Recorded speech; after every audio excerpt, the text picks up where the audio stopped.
Ce vendredi. C'est l'occasion pour nous de souhaiter Juma Moubarak à tous les musulmans qui nous suivent présentement et aussi bon vendredi saint à tous les chrétiens vu que nous sommes dans le temps aussi de carême pour les chrétiens. Merci de votre fidélité. Et vous le savez, depuis lundi, nous vous parlons donc de la rue Wemba Poko dans la rubrique à la découverte 2. Aujourd'hui, nous allons vous proposer le récapitulatif des témoignages de la semaine. Et pour la revue de presse, nous serons avec le directeur de l'information, Elhadj Smaïla Rabo, pour partager l'actualité avec nous. Et puis, maintenant, dans la rubrique invité du jour, nous allons partir à la découverte d'un livre.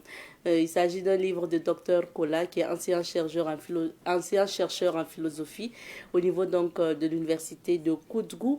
On va parler de ce livre qui parle de l'éthique politique, de la gouvernance et de la société africaine en général. Ça sera tout à l'heure. Et puis, vous le savez, aujourd'hui, c'est vendredi, donc vous aurez droit à la chronique sécurité routière et à la chronique les rendez-vous du week-end. Merci de nous renouveler votre fidélité. Merci d'être avec nous. Et je vous rappelle que nous sommes de retour sur la TNT. Donc, n'hésitez pas à nous suivre sur le bouquet Canal+. C'est le numéro 265 sur la TNT. C'est 15 ou tout autre numéro selon votre classement. Et puis, bien sûr, sur la page Facebook, vous pouvez nous suivre en direct. Tapez tout simplement Savane TV et vous suivez l'émission. Merci de nous suivre. Direction Wemtenga pour découvrir la rue Wemba Poko. La rue Wemba Poko que nous découvrons, l'histoire aussi de Wemba Poko que nous découvrons. Moi, j'ai pu retenir que Wemba Poko était la Benjamine du Moro Naba Oubri, qui était empereur de Mossi de l'époque. Et elle était ministre en charge de la réconciliation. Elle était médiatrice. Et puis, depuis son règne jusqu'à maintenant, tous ceux qui l'ont succédé, bien sûr, occupent la fonction de médiateur au sein du palais donc, du Mogo Naba. Donc, on vous invite à écouter encore l'histoire de Wemba Poko, l'histoire de la rue qui porte son nom aujourd'hui. C'est la rue Wemba Poko située donc à Wemtenga, racontée par le président donc de l'association Wemdogo. Il s'agit de Monsieur Paul, disons Monsieur Sandaogo, donc Henri Kabouri. Je m'appelle Sandaro Henri Kabouré. Je suis de Wemtenga, président de l'association Wemdo. Alors, nous sommes à Wemtenga, précisément sur la rue Wemba Poko. Wemba Poko fut la Benjamin du Moro Naba Oubri. Moro Naba Oubri, c'est le troisième empereur de Mossé et le fondateur du royaume de Ouagadougou. Alors, il a régné entre 1182 et 1244. C'est une longue histoire. Wemba Poko, comme je le disais, c'est la Benjamin du Moro Naba Oubri.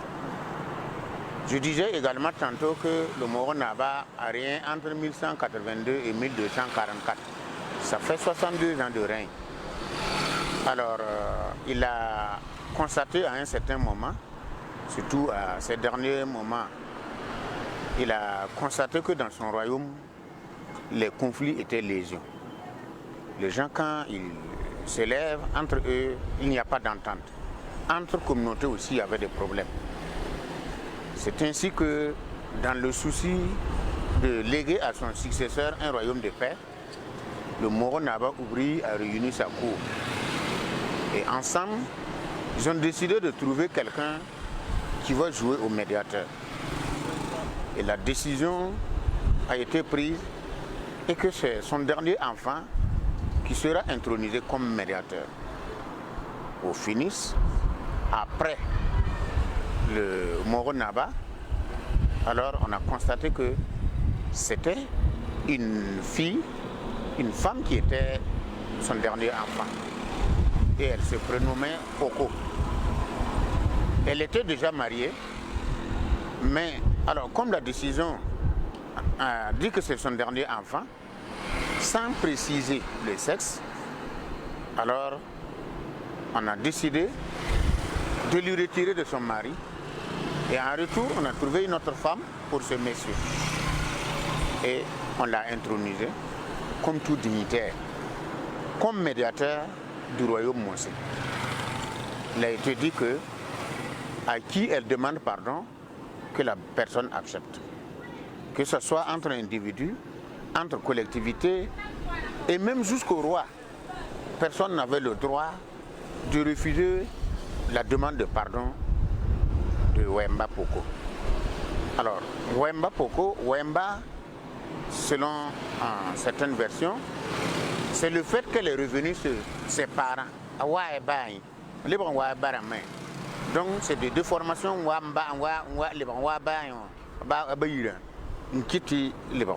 Et c'est ce qui est devenu Wemba. Vous verrez que dans certaines contrées, comme à Wayuya, alors toutes les filles de Wayuya qui reviennent en famille pour rendre visite à leurs parents sont aussi appelées Wemba.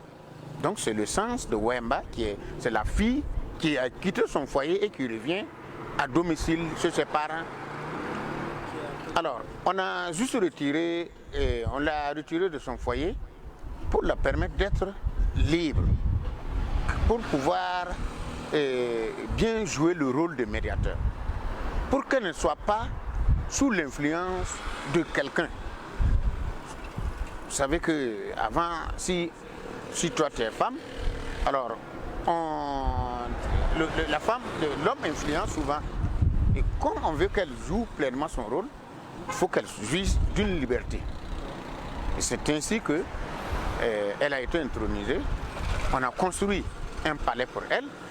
Alors, quand les griots veulent louer le Wemba, on dit Pair Zemdoiri, Wemdoro, Patirnyongo. Ça veut dire que la cour d'une femme qui équivaut à celle d'un homme. Et ce n'est pas une cour qui a été construite à la hâte. Donc ça a été construit un vrai palais aussi. Et à partir de ce jour, elle était chargée de faire la médiation dans tout le royaume aussi. Dans tout le royaume. Et jusqu'au roi.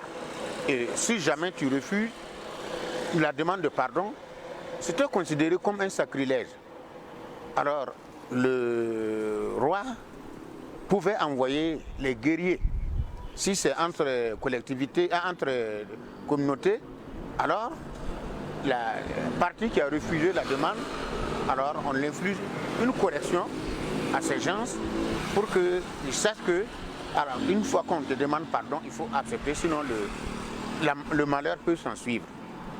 Alors donc c'est à partir de là, alors il y a eu des Wemba qui se sont succédés, aussi bien des hommes comme des femmes, qui ont tous été des Benjamins du Moro Naba. Alors comme le Moro Naba continuait de faire ses conquêtes en son temps, au fur et à mesure que le royaume s'élargissait, alors il y a besoin d'installer aussi bien des guerriers autour de celui que le Moro Naba choisit comme chef de cette localité, et il faut aussi un système aussi pour la médiation. Donc on a fait appel à, souvent, s'il y a un Benjamin qui n'a pas été intronisé ou une Benjamine, on l'amène là-bas pour nommer Wemba. Alors, et jusqu'à un certain moment, bon, là où il y a eu des Wemba hommes, c'est devenu une famille de Wemba. Et c'est là, aujourd'hui, à partir de Moro Naba Zetro Bouchma, est né Wemba Rare, qui a fondé le quartier, le village de Wemtenga de Ouagadougou, là où nous sommes actuellement. Sinon, depuis que le Moro Naba Oubri, qui a décidé de nommer le Wemba, c'était depuis le XIIe siècle. Et en ce moment, c'était toujours, le Moro Naba Oubri était toujours à Zignari. Et les premiers Wemba, la première à être nommée était basée à Goué, dans la commune rurale de Lumbila. Aujourd'hui, comme le Moro Naba est à Ouagadougou, alors c'est le Wemba de Wemtenga de Ouagadougou qui est chargé de la médiation auprès de lui. Plusieurs titres à la une des différents quotidiens que nous avons sous la main aujourd'hui. Et ce jour, c'est le directeur de l'information du Savan Média, Elhadj Smaïl Arabo, que nous retrouvons pour la revue de presse. Bonjour. Bonjour Abzeta, bonjour à toutes et à tous. Nous débutons par quel journal? La cohésion. Ok. La cohésion affiche à sa une ce matin conditions d'entrée et de séjour des étrangers au Burkina Faso. L'ART adopte une loi qui renforce les dispositifs de gestion du flux migratoire. Lutte contre le terrorisme, plusieurs terroristes tués près de Guiboum. Lutte contre l'insécurité urbaine, 4 présumés malfrats mis aux arrêts à Ouagam. Revue annuelle 2024 du CSD, CTSL, des acquis engrangés en 2023. Et puis journée internationale du guide touristique. Il n'y a aucune activité au niveau national à l'occasion de cette journée, précise Guimau Dada, il est guide professionnel de tourisme. 8e forum international du travail de Saint-Pétersbourg, le ministre Bassolma Bazié échange avec le gouverneur de Saint-Pétersbourg en Russie. Les institutions du FASO, le service d'information du gouvernement FESPACO, la 29e édition se tiendra en février 2025. Le destin de Awa Keïta, femme d'exception et figure de l'indépendance du Mali. Sidoya affiche à sa une imagerie médicale. L'hôpital Sourou Sanou dispose désormais de son IRM. Loi sur les entrées et sorties au Burkina Faso, les députés donnent leur quitus. Élection présidentielle au Sénégal, Macky Sall s'en remet au dialogue national. Chronique, Ouaïan, mon voisin veut dénoncer.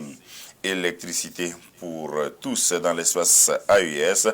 Les experts tablent sur la valorisation des ressources endogènes. Secteur culture, tourisme, sport et loisirs, la performance annuelle 2023 passée à la loupe. Nous passons à présent aujourd'hui au FASO, gestion des flux migratoires au Burkina. Tout étranger illégal écope de 6 à 12 mois de prison. Deuxième session ordinaire du comité de pilotage du par GFM, examen et validation du rapport d'activité de 2023 et du PTBA de 2024. Et puis mariage collectif à la Ragueux en place, en plus des escales, l'institution sécurise les familles des agents. Clôture rencontre de concertation des sociétés d'électricité des pays de l'AES. Les experts proposent la réalisation d'une centrale nucléaire et de centrales éoliennes au plus tard en 2034. News du VSD, Marguerite Douagnossou, nommée chargée de mission, et Léonore Yerbanga de Ouedraogo, attachée de presse à Genève. Grâce présidentielle pour 51 prisonniers dont Soul Tussoul, le général de Boblé et Afoussiatou Lamine Bamba. Le journal Le Pays affiche à sa une ce matin lutte contre la corruption à travers les récompenses pécuniaires aux dénonciateurs. Je désapprouve cette pratique, dixit Guy-Olivier Ouedraogo, secrétaire général de la CSB. Et puis, aucune mesure n'est de trop point de suspension selon Boubacar Sanou, vice-président du CDP. On peut lire aussi à la une du Pays ce matin. Entrée et sortie des étrangers nationaux du Burkina, la loi votée à l'unanimité. Rencontre des sociétés d'électricité de l'AES pour la construction d'une centrale à charbon au Niger. Procès du saccage des biens lors de la manifestation du 29 janvier à Ouaïguia. Le cri de détresse des populations. Crise humanitaire dans la Compiègne, le cri de détresse des populations également. Et puis, mystère psychique et spirituel, des clés pour faire disparaître progressivement une douleur morale, selon Roch Bakiono. Semaine de Poko, femmes et vie épanouie, comment s'y prendre. Dans Popouri, vidéo montrant Ablasse Ouedraogo en tenue militaire, le FASO autrement dénonce un fait regrettable. Dans ActuFoot, Cameroun, un recalé de la CAN vide son sac. Et puis nous terminons avec l'observateur par Burkina, de nouvelles conditions d'entrée et de séjour des étrangers. Ça craint pour une banque de la place. DGSN Sessuko, l'État persiste et signe. Henri Matisse reprend ses couleurs à Bobo du Lasso. Menace de désunion de la CEDEAO, la trithérapie de Papi Yakoubou Gowon, coopération sino-burkinabé, comment s'inspirer du développement technologique de la Chine. Et puis on termine avec ce titre, fourniture d'électricité, les lumières des pays de l'AES. Merci bien pour la lecture de ces différents titres. On revient sur quelques sujets. Débutons par cette loi. Les députés ont d'ailleurs voté, donc adopté du moins ce projet de loi sur les conditions d'entrée et de séjour des étrangers au Burkina. Oui, et sur aussi les conditions de sortie du Burkina des nationaux. Okay. Ça veut dire que vous et moi, on ne pourra plus sortir comme ça, on ne pourra plus voyager comme ça sans en informer l'administration. Ah. Et ça veut dire que les étrangers vont devoir aussi respecter de nouvelles conditions pour entrer et puis pour séjourner sur le territoire national.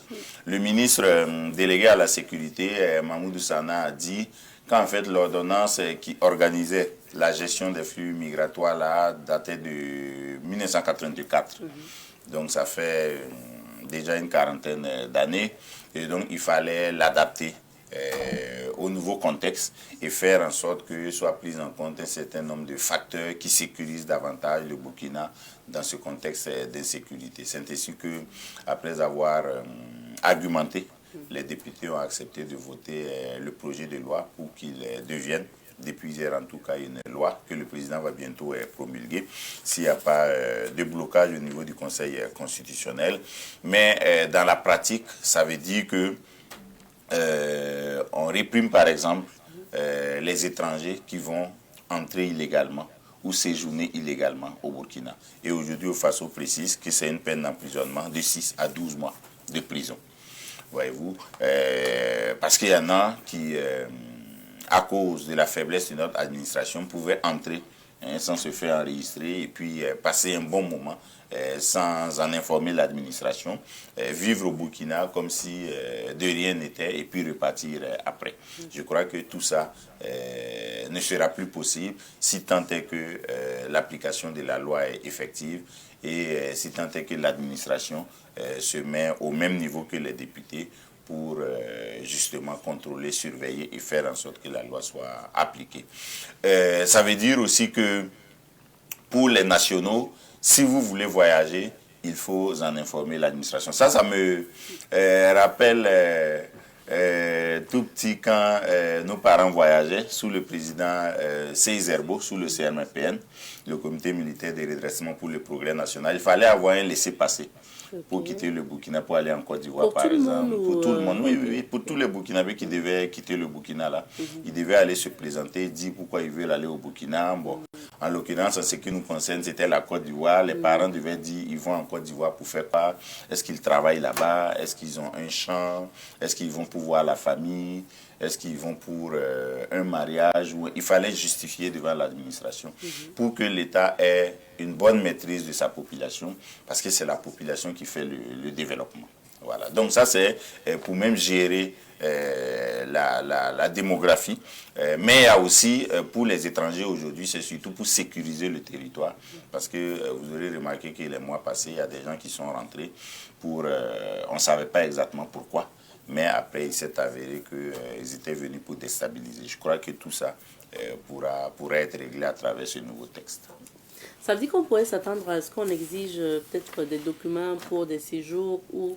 Oui, non, c'est déjà exigé. Pour les étrangers, c'est déjà exigé. Vous devez avoir un visa. Vous devez dire pourquoi vous êtes là, pour combien de temps. Oui, c'est comme quand nous aussi, on va à l'étranger. Voilà, déjà, quand c'est par l'aéroport, il y a des fiches de police à remplir. Ensuite, quand vous allez encore à votre lieu d'hébergement, il faut remplir des formalités. Bon, maintenant, ça va être davantage surveillé et contrôlé pour que les gens ne sortent pas et n'entrent pas sur le territoire burkinabé n'importe comment.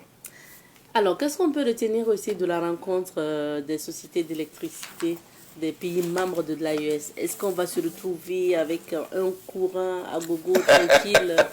On pourra développer nos usines? C'est l'objectif, c'est ce qui est attendu au bout de la chaîne.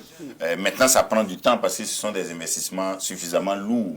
Les centrales nucléaires, les centrales de charbon, les centrales éoliennes, encore que les centrales thermiques que nous utilisons ne sont pas faciles à monter, mais à l'échelle de 3 pays d'environ 70, 75, 80 millions d'habitants, ça veut dire qu'il faut faire beaucoup d'investissements. Et ça, ce n'est pas du jour au lendemain.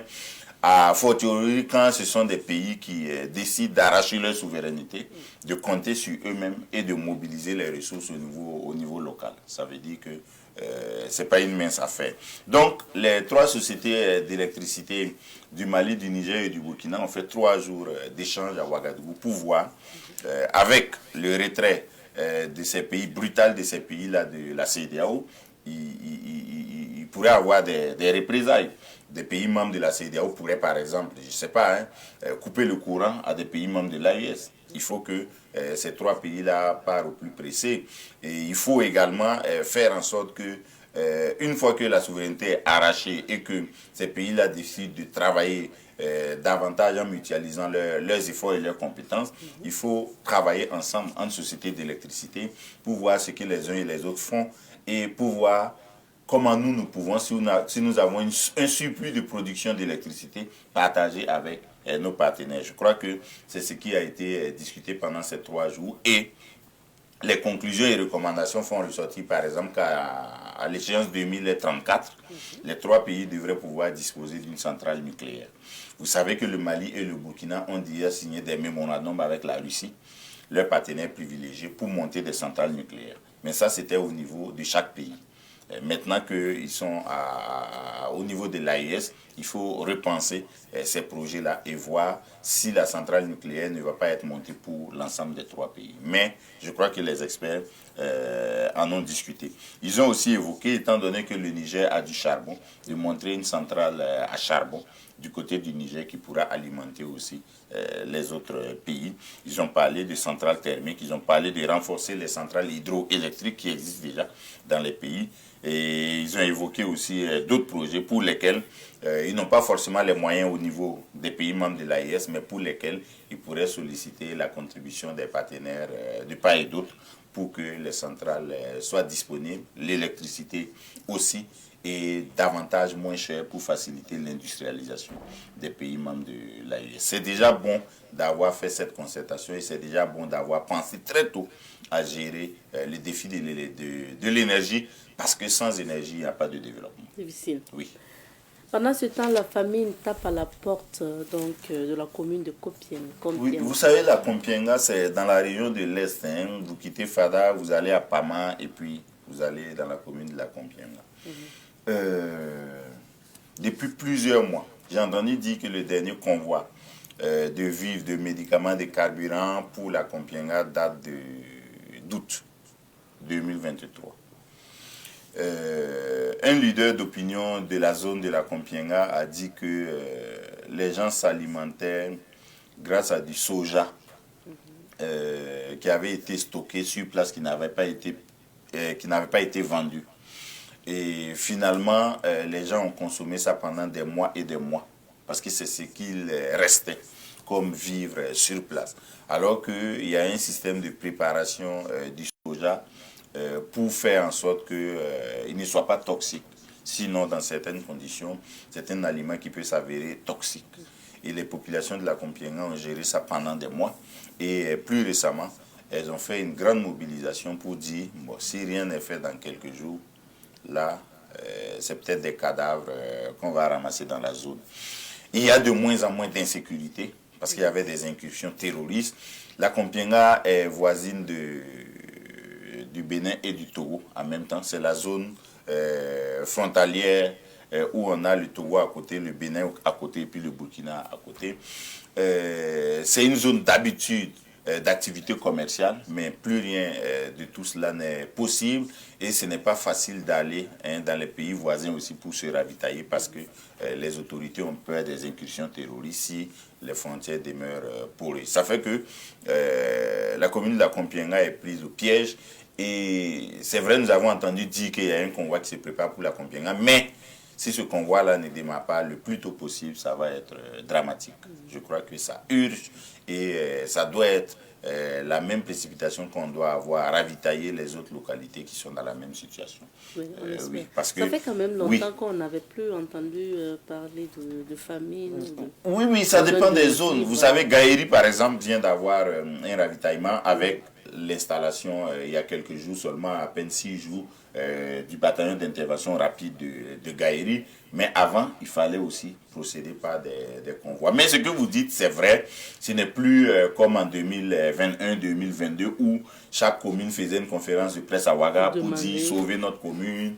Non seulement les terroristes sont là, mais pire, il n'y a pas de médicaments, il n'y a pas de nourriture, il n'y a pas de carburant. On n'est plus à cette étape. Mais il y a des localités entières qui sont de grandes zones qui manquent encore du minimum pour vivre. C'est exceptionnel, mais c'est important. Et c'est parce que c'est exceptionnel on doit tout faire pour sauver ces Burkinabés. Bien sûr. Oui. On part en Côte d'Ivoire. Le président a décidé de gracier des prisonniers politiques. Qui Soul Toussoul, par exemple. Soul Toussoul, c'est le chef du protocole de Guillaume Soro. Quand il était Premier ministre, de 2007 jusqu'à 2011-12, et puis après, quand il est allé à l'Assemblée comme président de l'Assemblée, il était encore son chef de protocole. Et Soul Toussoul avait été accusé d'atteinte à la sûreté de l'État. On a dit qu'on a ramassé des kalachnikovs à son domicile, notamment dans la piscine, et il avait été condamné. C'est un proche, très proche de Guillaume Kibafori Soro. En fait, la grâce dont bénéficie Soul Toussoul vient peut-être confirmer une rumeur qui court ces temps-ci et qui dit que Alassane Ouattara, à travers différents intermédiaires, a commencé à prendre langue avec Guillaume Soro depuis qu'il est passé dans les pays membres de l'AES. Ça veut dire peut-être ce que ça veut dire, voyez-vous.